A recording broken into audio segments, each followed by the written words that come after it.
Dans quelques instants, nous retrouverons le père Biagio Virgiti, prêtre corse, incardiné à Madagascar, mais actuellement à la paroisse Saint-Honoré-des-Laux à Paris. Il nous propose les commentaires de la parole de ce dimanche. Bonne écoute. Chers amis de votre radio chrétienne, bienvenue pour une nouvelle émission où nous allons commenter les lectures du troisième dimanche de Pâques. Et je vous demande pardon si je n'ai pas pu faire avec vous le commentaire de l'évangile des lectures du dimanche de Pâques et du deuxième dimanche de Pâques. Commençons sans plus tarder par la proclamation de l'évangile selon saint Jean. En ce temps-là, Jésus se manifesta encore aux disciples sur le bord de la mer de Tibériade, et voici comment. Il y avait là, ensemble, Simon-Pierre, avec Thomas appelé Didyme, c'est-à-dire jumeau, Nathanaël de Cana de Galilée, les fils de Zébédée, et deux autres de ses disciples. Simon-Pierre leur dit, « Je m'en vais à la pêche. » Ils lui répondent, « Nous aussi, nous allons avec toi. » Ils partirent et montèrent dans la barque. Or, cette nuit-là, ils ne prirent rien. Au lever du jour, Jésus se tenait sur le rivage, mais les disciples ne savaient pas que c'était Jésus. Jésus leur dit, « Les enfants, auriez-vous quelque chose à manger ?» Ils lui répondirent, « Non. » Et il leur dit, « Jetez le filet à droite de la barque, et vous trouverez. » Ils jetèrent donc le filet, et cette fois, ils n'arrivaient pas à le tirer, tellement il y avait de poissons. Alors, le disciple que Jésus aimait dit à Pierre, « C'est le Seigneur. » Quand Simon-Pierre entendit que c'était le Seigneur, il passa un vêtement, car il n'avait rien sur lui, et il se jeta à l'eau. Les autres disciples arrivèrent en barque, traînant le filet plein de poissons. La terre n'était qu'à 100 de mètres. Une fois descendus à terre, ils aperçoivent disposé là un feu de braise avec du poisson posé dessus et du pain. Jésus leur dit, « Apportez donc de ces poissons que vous venez de prendre. » Simon-Pierre remonta et tira jusqu'à terre le filet plein de gros poissons. Il y en avait 153. Et malgré cette quantité, le filet ne s'était pas déchiré. Jésus leur dit alors, « Venez manger. » Aucun des disciples n'osait lui demander, « Qui es-tu » Il savait que c'était le Seigneur. Jésus s'approche, il prend le pain, et il leur donne, et de même pour le poisson. C'était la 3e fois que Jésus ressuscité d'entre les morts se manifestait à ses disciples.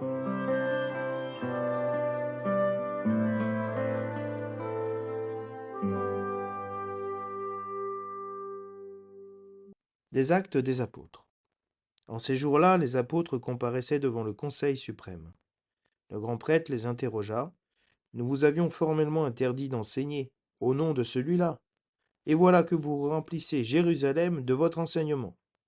Voulez-vous donc faire retomber sur nous le sang de cet homme ?» En réponse, Pierre et les apôtres déclarèrent, « Il faut obéir à Dieu plutôt qu'aux hommes. Le Dieu de nos pères a ressuscité Jésus que vous aviez exécuté en le suspendant au bois du supplice.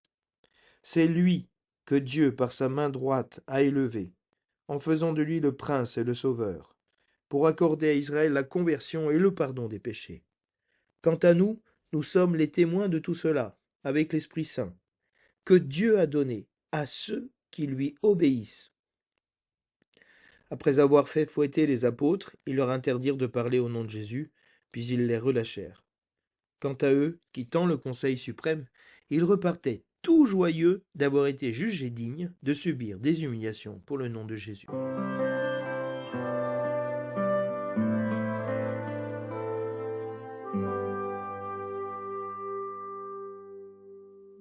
Le refrain du psaume nous dit « Je t'exalte, Seigneur, tu m'as relevé. » Quand j'ai crié vers toi, Seigneur, mon Dieu, tu m'as guéri.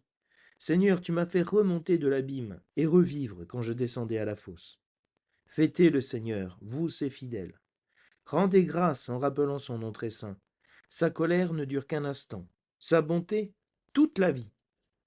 Avec le soir viennent les larmes, mais au matin les cris de joie. Tu as changé mon deuil en une danse, mes habits funèbres en parure de joie.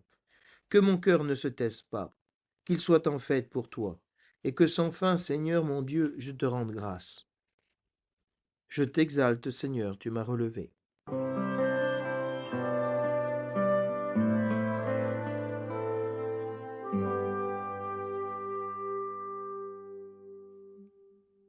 l'Apocalypse de Saint Jean. Moi, Jean, j'ai vu. Et j'entendis la voix d'une multitude d'anges qui entouraient le trône, les vivants et les anciens. Ils étaient des myriades de myriades, par milliers de milliers. Ils disaient d'une voix forte, « Il est digne, l'agneau immolé, de recevoir puissance et richesse, sagesse et force, honneur, gloire et louange. » Toute créature dans le ciel et sur la terre, sous la terre et sur la mer, et tous les êtres qui s'y trouvent, je les entendis proclamer. À celui qui siège sur le trône et à l'agneau, la louange et l'honneur, la gloire et la souveraineté pour les siècles des siècles. Et les quatre vivants disaient Amen. Et les anciens, se jetant devant le trône, se prosternèrent. Parole du Seigneur.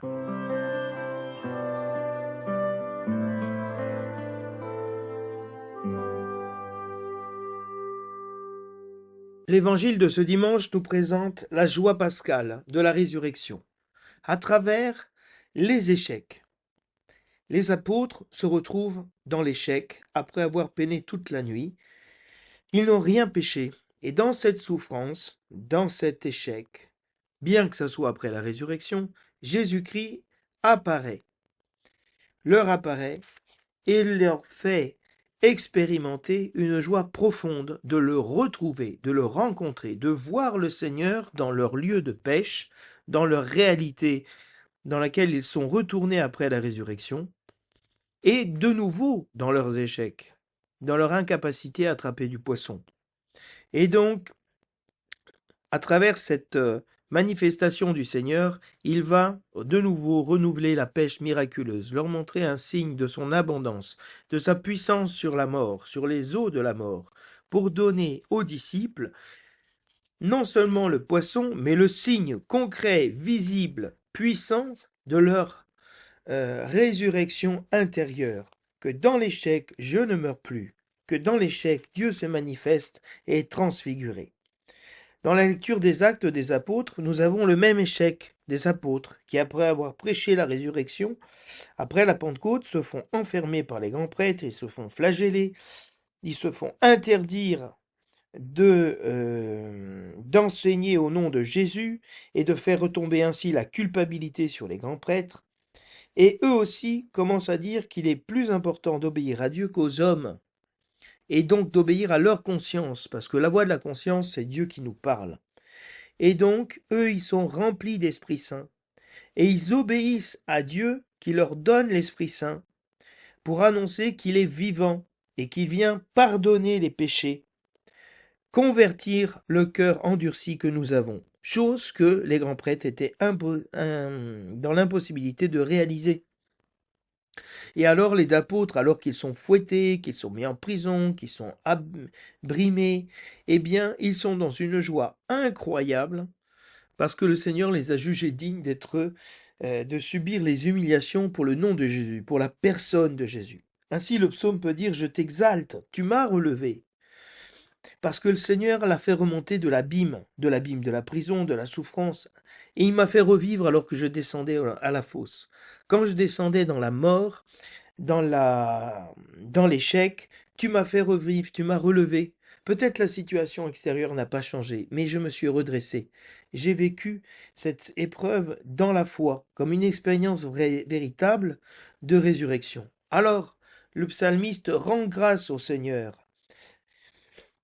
Comme les apôtres ne peuvent pas se taire, hein, que mon cœur ne se taise pas, qu'il soit en fête pour toi. Ils sont dans l'exultation parce que le Seigneur est vivant et il est vivant à l'intérieur d'eux.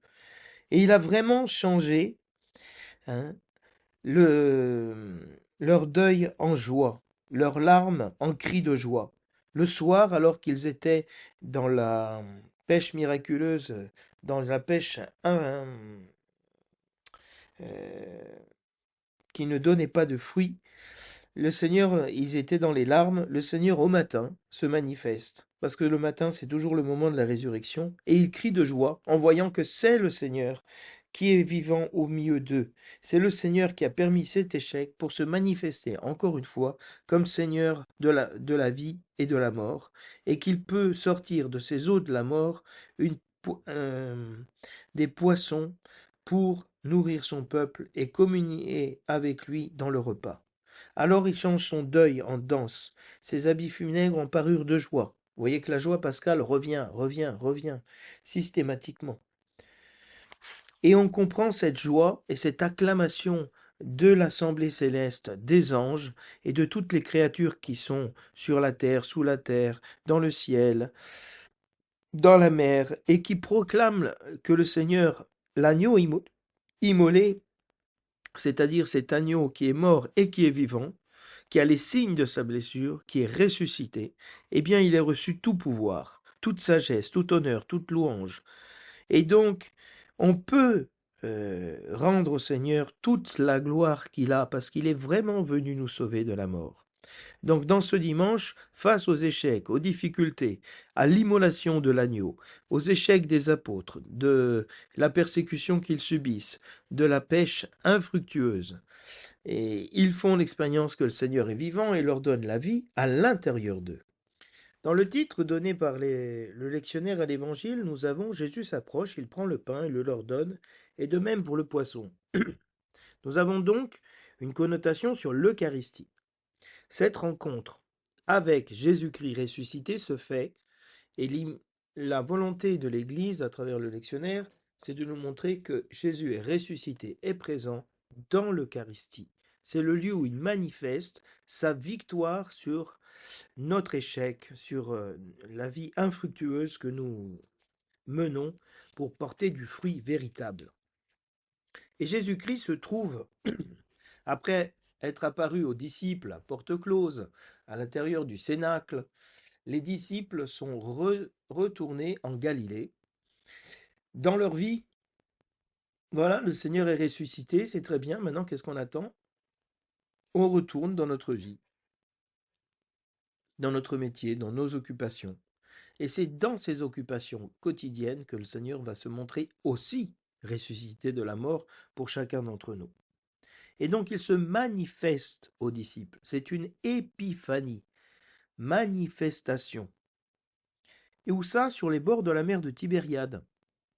Là où Jésus-Christ a sillonné avec ses apôtres toute la côte, tous ces lieux, là où il les a appelés au tout début, quand il vient chercher Pierre, Jacques, Jean, les fils de Zébédée.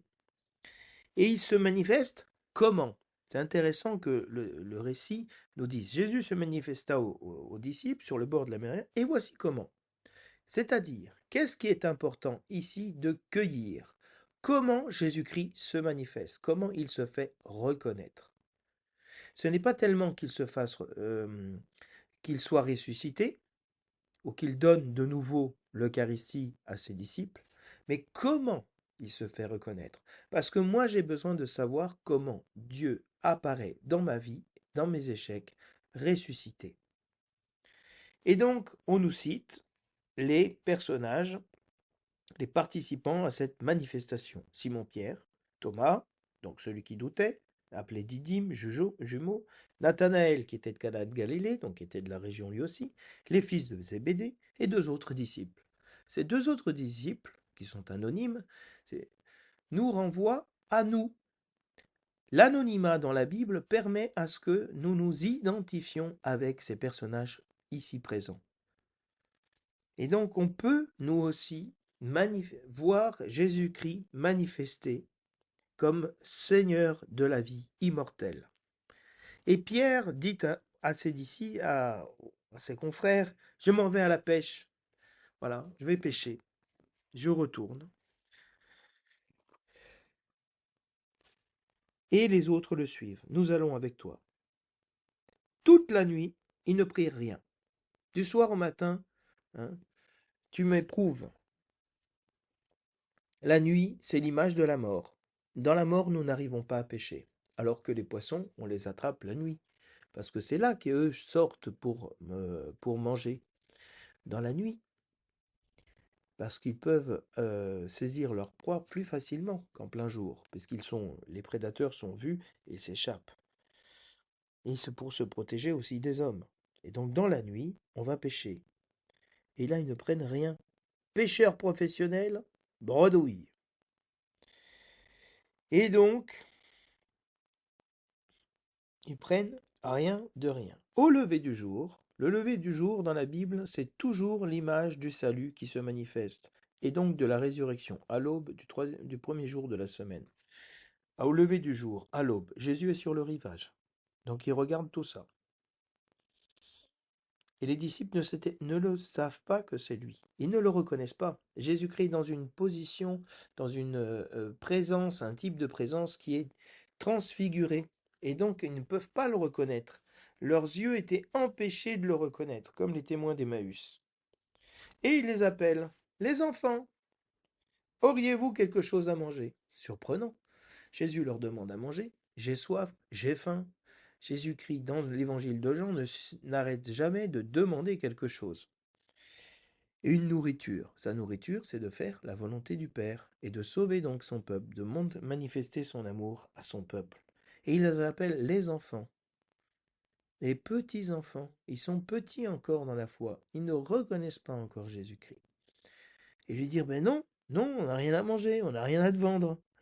Et Jésus-Christ leur dit, jetez les filets à droite de la barque, vous trouverez. Bon, ça leur rappelle quelque chose, les apôtres, parce que cette pêche miraculeuse a déjà eu lieu au début de l'évangile de Jean, où Jésus-Christ leur dit de jeter les filets, d'aller au large et de jeter les filets. Et là, ils trouveront. Et ils obéissent. Et sans doute, ils se rappellent que quelqu'un leur a déjà dit ça, hein, à un moment donné de leur vie et qui s'est manifesté. Et donc, ils jettent le filet alors qu'ils sont très proches du bord, donc très proches de Jésus-Christ, très proches d'un lieu improbable pour attraper une telle quantité de poissons. Il peut y avoir quelques-uns qui passent, mais les poissons sont généralement au large. Donc, avant, ils allaient pêcher au large. Maintenant, ils vont pêcher proche du bord. C'est encore plus facile. Ils sont allés au large, mais ce n'était pas là qu'étaient les poissons. Les poissons étaient proches de Jésus-Christ, proches de Dieu. Et le disciple que Jésus aimait dit à Pierre, ça c'est le Seigneur, c'est le Seigneur. Il n'y a que le Seigneur qui peut faire un coup comme ça, nous rappeler, nous refaire vivre ce qu'on a vécu au début, mais maintenant qu'il est ressuscité. C'est le seul qui nous connaît, qui connaît nos échecs, qui sait comment il s'est manifesté dans notre vie et qui vient encore à nous de la même manière. Alors Simon-Pierre, quand il entend c'est le Seigneur, il est fou de joie, fou d'amour, il a un élan incroyable, mais il était nu, parce qu'il est pêcheur sur le bateau, on ne peut pas avoir les vêtements de l'Antiquité qui étaient très amples et pouvoir faire tous ces mouvements avec le filet, etc. Donc ils étaient plutôt dénudés, hein. Et donc il se jette à l'eau avec son vêtement et il nage, il est au bord, donc il ne va pas aller loin. Ou peut-être il nage pas, peut-être qu'il est à pied à cet endroit-là. Et les autres arrivent avec la barque pendant ce temps-là, en traînant le filet de poisson. Donc vous imaginez, ils étaient bredouilles et maintenant ils traînent le filet. C'est pas qu'ils le tirent, ils le traînent tellement c'est lourd, hein. Il y avait seulement 100 mètres, c'est pas énorme. Et quand ils descendent à terre, qu'est-ce qu'ils voient là? Le poisson déjà disposé sur la braise et du pain. Jésus-Christ leur demande à manger et en fait c'est lui qui a déjà le poisson. Intéressant. Il nous demande la foi, notre foi, mais il a déjà tout préparé pour nous. Donc Jésus-Christ est exceptionnel. Il nous précède, il nous devance. Et c'est toujours l'occasion de manifester que c'est lui le Seigneur. Mais bon, même s'il a préparé du poisson et du pain, image de l'Eucharistie, le corps et le sang, il dit apportez donc de ces poissons que vous venez de prendre. Le poisson, c'est la nourriture messianique, la nourriture qui viendrait de la mer, que le Messie multiplierait, à l'image de Moïse qui avait multiplié les cailles, qui c'était cette nourriture qui venait de la mer, de l'autre mer. Et donc, il leur demande ces poissons, qui sont plus frais peut-être que le sien, on ne sait pas, mais voilà, qui sont... Il a son poisson, mais il veut celui des autres. C'est-à-dire que Jésus-Christ a sa vie, son bonheur, mais il veut la nôtre. Il veut être avec nous. Il veut nous faire plaisir. Il veut qu'on puisse manger du fruit de notre travail. Il veut manger du fruit, lui, de notre travail. Simon-Pierre remonte sur la barque, tire le filet, plein de gros poissons. C'est pas des petits poissons au bord, c'est des gros. Des poissons qu'on appelle les Saint-Pierre d'ailleurs. Mais un Saint-Pierre d'eau douce. Il y en avait 153. Un chiffre énorme. Et ils les ont comptés pour montrer l'abondance. Pour montrer que c'est vrai, c'est un événement historique qui s'est passé, ils ont compté les poissons. Alors ce chiffre a aussi une portée symbolique, mais je ne m'arrêterai pas dessus. Malgré cette quantité, le filet ne s'est pas déchiré. Parce que le problème, le filet, c'est l'image de l'église, de l'évangélisation. Malgré que le poisson soit gros, il ne se déchire pas. L'église ne se déchire pas, elle accueille tous les hommes. Et Jésus leur dit, venez manger, venez à ma table. Comme la sagesse qui dit, venez manger, consommer et boire et manger sans payer. Et personne ne lui demande, mais qui es-tu Tu serais Jésus? Non, ben non. Personne n'ose. Parce que tout le monde comprend que c'est vraiment lui, et que s'ils posent cette question, c'est qu'ils sont encore dans le doute. Alors que Jésus a déjà dit à Thomas, cesse de douter, deviens croyant. Et donc il savait que c'était le Seigneur. C'est le Seigneur, le Kyrios, le Seigneur de la vie. Jésus s'approche d'eux, prend le pain, le leur donne, et de même que le poisson. C'est-à-dire il communie avec eux, à l'Eucharistie. Et ça, c'est la troisième fois que Jésus ressuscité d'entre les morts se manifeste aux disciples. Et là, je vous ai commenté la lecture brève. Mais dans la lecture longue, Simon-Pierre est interrogé par Jésus qui lui demande s'il aime, s'il est aimé de lui. Et il répond 3 fois, oui, je t'aime. Et à la fin, il comprend que Jésus-Christ lui demande s'il l'aime bien, parce que aimer veut dire aimer comme Dieu nous aime. Et il dit, oui, tu sais bien que je t'aime bien, enfin que je suis pas capable de t'aimer, je t'ai trahi 3 fois. Et à chaque fois, Jésus-Christ lui dit, sois le berger de mes agneaux, fais paître mes agneaux, fais paître mes brebis. Et en étant avec un berger à Corté, en Corse, il m'a expliqué justement comment on ne fait pas paître les petits agneaux, après qu'ils aient quitté leur mère et le lait maternel pour commencer à brouter, on ne les fait pas paître avec leur mère, parce qu'ils ne savent pas brouter, c'est-à-dire ils ne savent pas discerner la bonne herbe d'une herbe quelconque. Et donc ils mettent à risque leur propre chair, leur propre développement.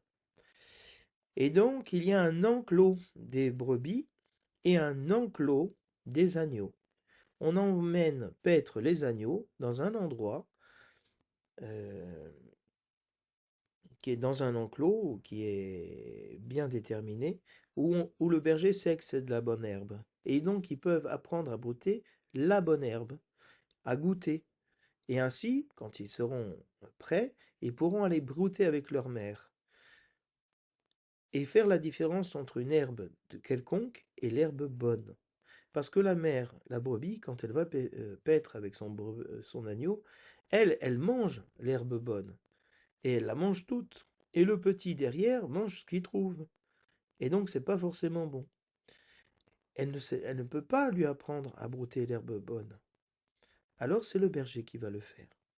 Et donc à travers cette catéchèse, si vous voulez, littérale, agro-pastorale, le Seigneur nous invite à avoir un soin particulier pour les catéchumènes, pour les néophytes, pour les agneaux, pour les petits, pour les faibles, de leur apprendre à brouter cette herbe de la parole, des sacrements, à pouvoir s'en nourrir, pour pouvoir être fortifiés et grandir. Et donc le Seigneur fera de ce pêcheur de poissons qu'est Simon un berger pour ses brebis. Et il lui dit, quand toi tu étais jeune, tu allais où tu allais, où tu voulais. Maintenant c'est fini, mon ami. Tu deviens presbytéros, tu deviens un ancien, et tu fais plus ta volonté, tu fais la volonté du Seigneur. Et c'est lui qui te conduit. Et Jésus, à travers ça, signifie aussi quel genre de mort il allait mourir. Et cette mort dans laquelle il sait qu'il va mourir, on l'entend dans la première lecture, puisque les apôtres sont réunis par le Sanhédrin pour être fouettés. Et d'ailleurs, c'est le Sanhédrin qui mettra Jacques à mort. Et Pierre mourra bien plus tard à Rome. Et le grand prêtre interroge, avec le conseil suprême du Sanhédrin, les apôtres, en leur disant, mais nous vous avons interdit de parler. Pourquoi vous continuez à parler? Pourquoi vous enseignez au nom de celui-là? C'est-à-dire, ils n'arrivent même pas à nommer Jésus, parce qu'ils ne peuvent pas dire Dieu sauve. Parce que s'il s'appelle Yeshua, Dieu sauve, et qu'ils ont refusé le salut, c'est un vrai problème. Et vous faites retomber sur nous le sang de cet homme. Ils ne supportent pas, leur conscience ne supporte pas la culpabilité. Et donc Pierre répond au grand prêtre avec une force, une parésie incroyable. Il faut obéir à Dieu plutôt qu'aux hommes. C'est-à-dire, toi, ce que tu me dis ne vient pas de Dieu. Moi, Dieu nous a dit de prêcher la résurrection, d'annoncer en son nom la conversion, le pardon des péchés, chose que vous, grands prêtres, n'arrivez plus à faire. Vous, à travers des rites, vous pardonnez les péchés une fois par an. Et Jésus-Christ veut pardonner les péchés tous les jours à son peuple et d'accorder la conversion véritable. Hein. Et il a été, celui qui a été suspendu au bois du supplice, donc le maudit, a été ressuscité. Dieu l'a fait Kyrios, Seigneur, Prince et Sauveur. Et nous sommes témoins de tout cela avec l'Esprit qui a été donné à ceux qui lui obéissent. Entre guillemets, nous obéissons à l'Esprit Saint et à Dieu, vous, non. Vous ne comprenez pas. Alors ils les fouettent, ils leur interdisent de nouveau de parler, puis ils les relâchent. Mais les apôtres sont remplis de joie, tout joyeux d'avoir été jugés dignes de subir les humiliations pour le nom de Jésus, pour Jésus, d'être considérés comme Jésus, celui qui allait souffrir. Et donc cette joie, elle nous habite. Hein. Quand j'ai crié vers toi, Seigneur, tu m'as guéri, nous dit le psaume. Je t'exalte, tu m'as relevé de cette situation. J'ai été relâché par les grands prêtres. Et j'ai été dans la joie alors qu'on me fouettait. Incroyable. Tu m'as fait remonter de l'abîme, revivre quand je descendais à la fosse. Dans cet abîme qu'est la tristesse, la solitude, la mort, la peur, tu m'as fait revivre. Alors, je peux inviter tout le peuple, tous les fidèles, tous ceux qui obéissent à Dieu, à fêter le Seigneur, à lui rendre grâce. Parce que sa colère, qui s'est abattue sur Jésus-Christ, dure un instant, mais la bonté de Dieu toute la vie. Et de fait, c'est pour ça que les apôtres peuvent être dans la joie, parce qu'ils sont dans la vie. Et le soir, on pleure. Le matin, on crie de joie. On est dans l'angoisse, on passe de l'angoisse à la joie, de la tristesse à la paix. Et le deuil devient une danse. Une danse. La danse, c'est beau, c'est joyeux, c'est festif. Et les habits funèbres, noirs, tristes, voilà, deviennent une parure de joie. C'est-à-dire de la croix, de la souffrance, de la maladie, le Seigneur tire une vie nouvelle à l'intérieur de l'homme, qu'il tisse le vêtement nouveau. Vous avez revêtu le vêtement nouveau, vous avez dépouillé le vieil homme, nous dit saint Paul. Alors que mon cœur ne se taise pas, moi je dois obéir à mon cœur, à ce que le Seigneur m'inspire, plus qu'aux hommes. Donc une grande liberté. Que mon cœur soit en fête, sans fin, je rends grâce au Seigneur. Et cette action de grâce, elle continue dans l'Apocalypse, parce que Jean entend la voix d'une multitude d'anges qui entourent le trône, les vivants, les anciens. Donc tout, des myriades, des milliards de personnes, par milliers les myriades, des billions d'anges, qui disent d'une voix forte que tout le monde entend, il est digne, l'agneau immolé. Ils ont été jugés dignes de souffrir. L'agneau immolé est digne. Il y a une dignité qui vient de rentrer dans la souffrance, dans l'immolation. Cet agneau paie mes agneaux. Pourquoi Jésus-Christ peut demander à Pierre de paître les agneaux? Parce que lui-même s'est fait agneau. Et pour ça, il est le berger du troupeau, le berger suprême. Et Dieu lui a redonné le pouvoir, la puissance, la sagesse, la force, l'honneur, la gloire, la louange, c'est-à-dire tout, tout, tout, tout, tout.